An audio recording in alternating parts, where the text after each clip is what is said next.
Treasures in heaven. Do not store up for yourselves treasures on earth, where moths and vermin destroy, and where thieves break in and steal. But store up for yourselves treasures in heaven, where moths and vermin do not destroy, and where thieves do not break in and steal. For where your treasure is, there your heart will be also. The eye is the lamp of the body. If your eyes are healthy, your whole body will be full of light. But if your eyes are unhealthy, your whole body will be full of darkness. If then the light within you is darkness, how great is that darkness? No one can serve two masters. Either you will hate the one and love the other, or you will be devoted to the one and despise the other. You cannot serve both God and money. This is the word of the Lord.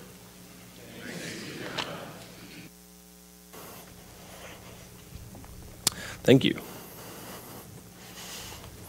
I feel like I have a superstar audience right here. All the elders up in front, making me nervous. So a couple years ago, a story broke about a college football coach. Okay, he had been married to his wife for 26 years, but when he was promoted from being a college football coach to an NFL football coach, well, they got divorced.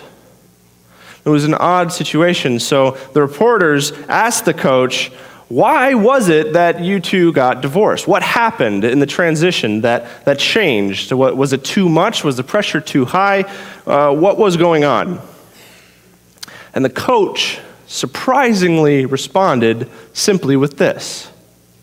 Well, in college football, having a wife was kind of necessary. You see, I wasn't really good at socializing with people, and you had to go to a lot of social events. You see, there were boosters that you had to talk to. There were donors that you had to talk to, and I was never really good at that. But having a wife with me there and then, that was actually quite helpful because she was able to kind of schmooze with the people that were there. More than that, actually, the part that was really necessary for him in having a wife at that time was when he went to meet with the families of potential recruits. He would sit down with them and he would reassure them of his ability to care for their sons, for these potential athletes, because he was, quote unquote, a family man. So for the coach, then, having a wife while he was a college football coach, that was a necessary thing.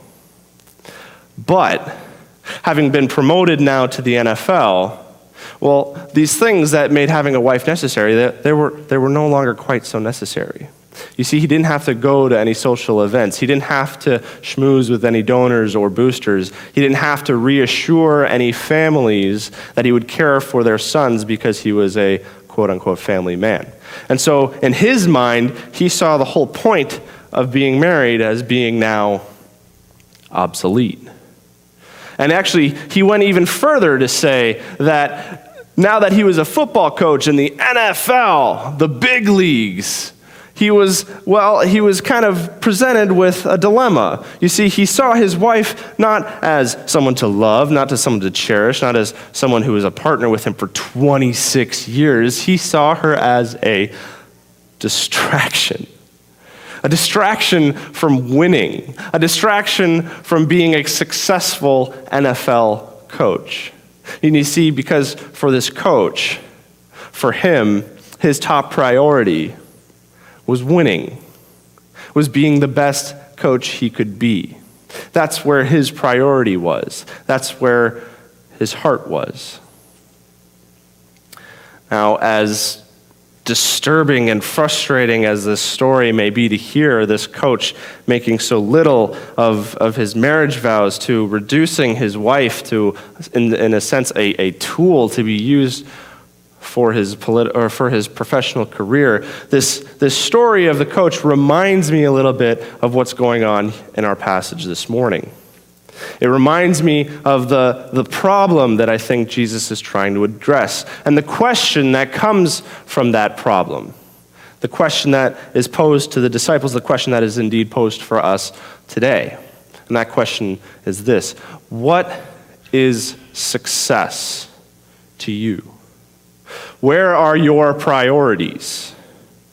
Where will you invest? Now, for many of our world, that's a really big question, really, isn't it? It kind of depends. It depends on what you value. If you value fame, then success is measured by how many people know who you are. If you value wealth, then, success is measured by the dollar amount in your bank account. If you value power, then success is measured by how many people you control, right? And I imagine for many in this world, it's probably a combination of the three. And for this NFL coach, success was to be a winner, was to be an NFL coach. That's where his heart was. That's what mattered most to him. The prestige of maybe coaching the best athletes in the entire world, the power of being someone who is in that kind of position, probably the paycheck too, of having that kind of position. That's what mattered most to him. And we see here in our passage this morning, Jesus directly addressing this idea of what success is with his disciples. Remember, we are ascending the hill, right? We are seated at the feet of Jesus as we are removed from these crowds where Jesus is communicating to his disciples, this is the kingdom of God, this is what will be, this is how you are to live, this is who I am, this is who you are, this is the good life, come live the good life. And so Jesus says to his disciples, do not store up for yourselves treasures on earth. Why? Well, the passage is fairly clear. These are kind of temporary things, right? They're subject to change. They can be devalued, they can be destroyed, they can be stolen. Inevitably, we come to the conclusion that if all of our hopes, if all of our dreams, if everything we have invested in is on the things of this earth, of this world, then we'll be left with the disappointing conclusion that it just simply does not satisfy. These things are temporary. But as I was reading this passage this past week, I kind of felt a little confused. It's just a little weird, isn't it, that Jesus is instructing his disciples on treasures? Isn't it it just doesn't seem to match. The problem doesn't seem to quite match the people, right? These are mostly fishermen, right? Poor fishermen. These are the disciples of Jesus Christ. What earthly treasures do they have? What's more is that when Jesus called these disciples, he called them to leave their nets, leave their homes, leave their families, leave everything, and go follow him. And they did. What earthly treasures do they have? The problem doesn't seem to match the people. And if we expand maybe what we might imagine Jesus to be talking about, maybe he's talking to the broader audience. Maybe it's the crowds that are down at the foot of the mountain. Maybe they're crawling up a little bit. Maybe they're hearing what they're saying. But even that doesn't seem to quite make any sense, because as Jesus is growing in fame, as people are hearing his name and hearing what he's doing, he's teaching, he's preaching, he's healing. His message is to a people who have nothing, who are broken, who are dying, looking to Jesus for hope, looking for something more than what they have, looking for anything, really. What earthly treasures do they have? The problem doesn't seem to match the people. So as I was reading this passage, I felt like maybe we need to take it another step back. Maybe we need to go a little bit further back in what we were reading. Maybe we need to go back a few weeks, actually. Remember in chapter 5, verse 20, where Jesus instructs his disciples saying that your righteousness needs to be far greater than that of the Pharisees and the teachers of the law if you are to enter the kingdom of heaven. if you are to enter the kingdom of heaven. Okay, Pharisees, what do we know about them? We've talked about them already in this series. We've talked about them a few weeks ago. Remember, these were the top dogs. These were the people who had everything, right? They had enough to eat. They wore the nice clothes. They were well known in their communities. They knew what to do. They knew what to say. They knew how to be. And they made sure that everyone else in the community knew it. And yet Jesus rebukes their sense of righteousness, saying, that's not righteousness. That's not who I am. That's not who I want to be. That's not who you are to be either. And yet, despite Jesus' rejection of who the Pharisees are, who the teachers of the law are, and how they live, they were the ideal. Anyone in that society would have looked up to the Pharisees, seeing their success and saying, that's the gold standard. They were well-liked, well-known, they did the right things, they had the nice clothes, they had the nice food, they were well-respected. This was the ideal, this was the golden standard. So if I am imagining who might Jesus be talking about when he's saying, do not store up for yourselves treasures on earth, I think who has the treasures? It's probably these guys. He's probably looking back again, seeing what the world has decided is the definition of success. And again, just like a few weeks ago, Jesus says, no, that's not who I am. That's not who I want you to be. Jesus, time and time again, in other parts of Scripture, describes the Pharisees as being those who love money, lovers of power, lovers of prestige. And actually, in between verse 20 of chapter 5 in our passage today, in this section, Jesus describes the Pharisees as being those who have already received their reward. See, because they were practicing their kind of righteousness, not for the love of God, but for the love of self, for popular opinion, to have something work for themselves. So I imagine then that Jesus is looking at these Pharisees and saying to his disciples, don't be like them.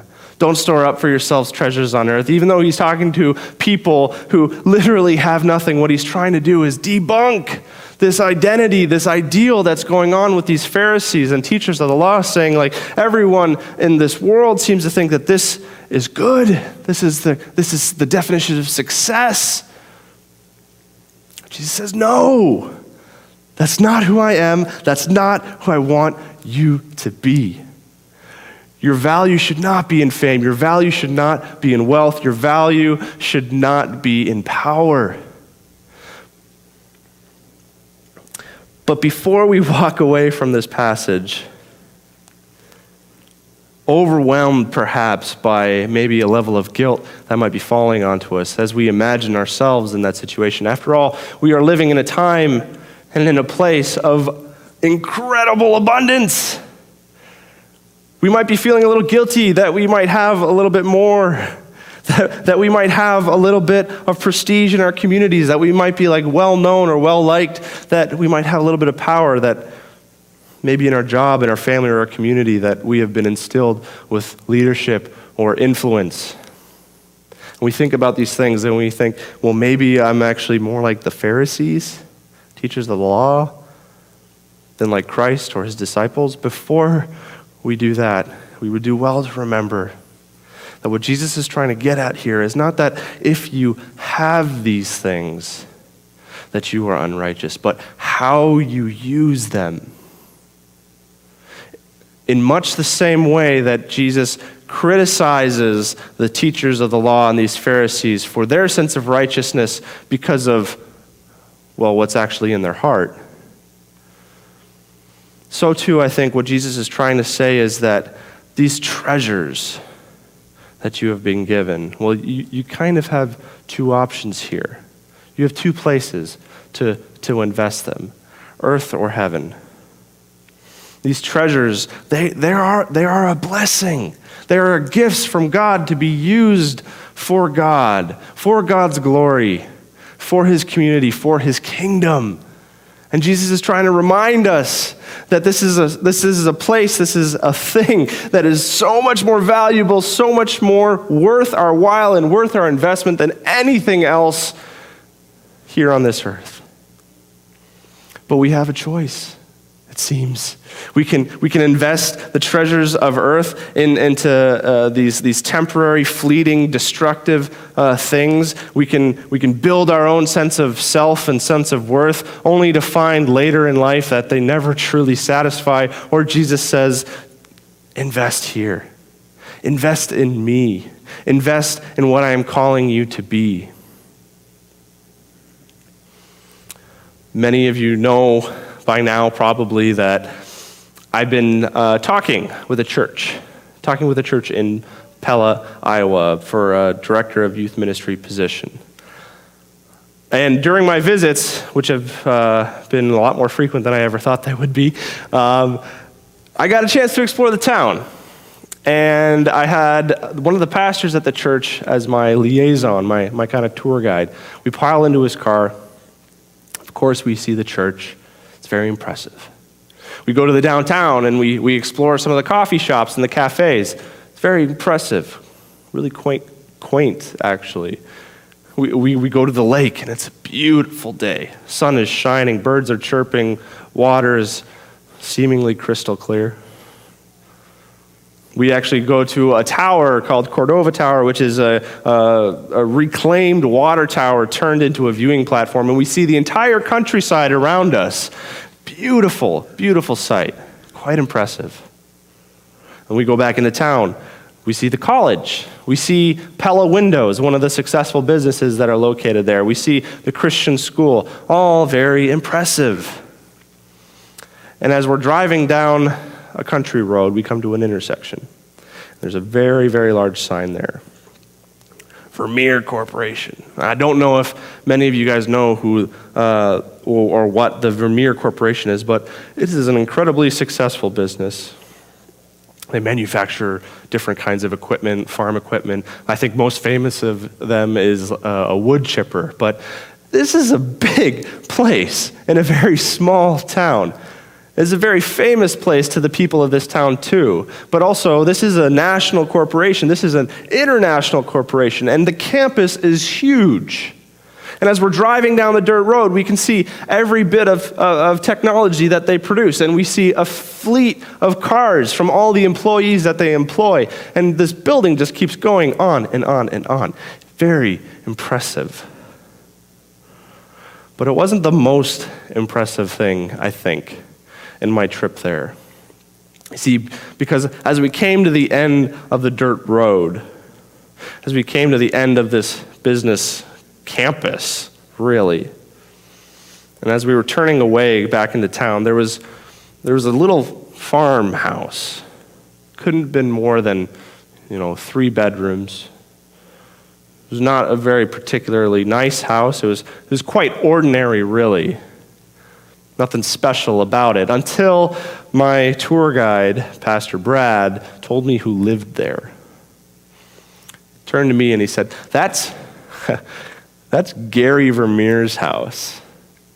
He's the guy who started Vermeer. He's the guy who owned Vermeer.